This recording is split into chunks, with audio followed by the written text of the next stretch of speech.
Let's talk about the Acolyte season finale. Spoilers ahead, so beware. I was so nervous going into episode 8 because I was like, there's no way we're going to get all of the answers that we've kind of got strung along within this series. But they actually did the thing, and they did a really good job of giving us all of those answers that we were looking for while also leaving enough speculation for the future of the series.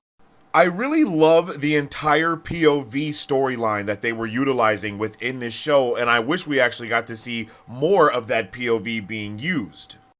It was pretty dope to see all of those different things that we know actually come together to create a different story than the one that we already saw. And it was also really fun to see like half of the fan base lose their shit because they can't understand POV in the form of narrative. Although Master Soul absolutely fumbled the bag with his decisions and choices with what he was doing, man, was he such a powerful character in this show, and he really took that spotlight in this episode of seeing all of his mistakes, all of his decisions come to a head.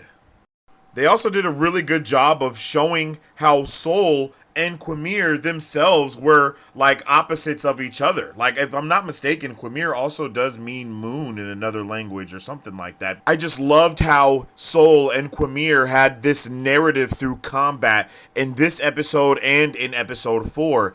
It was like it was telling us the story between them and just watching them fight.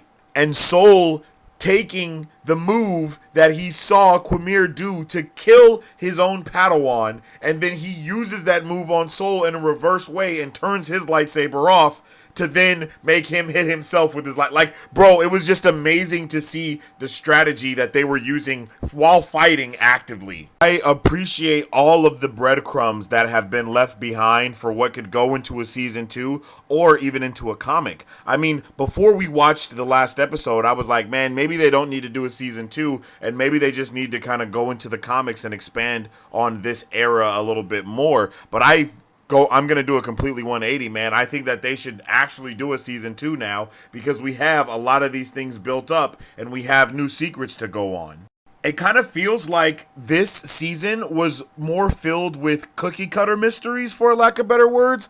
And in the next season, we could actually have mysteries where it's like, we don't know what the answer is. Like, what's the story with Quimir and Vernestra? What's the story with Quimir and Plagueis? What's the story with the Brandakian witches? Where did the other mother go?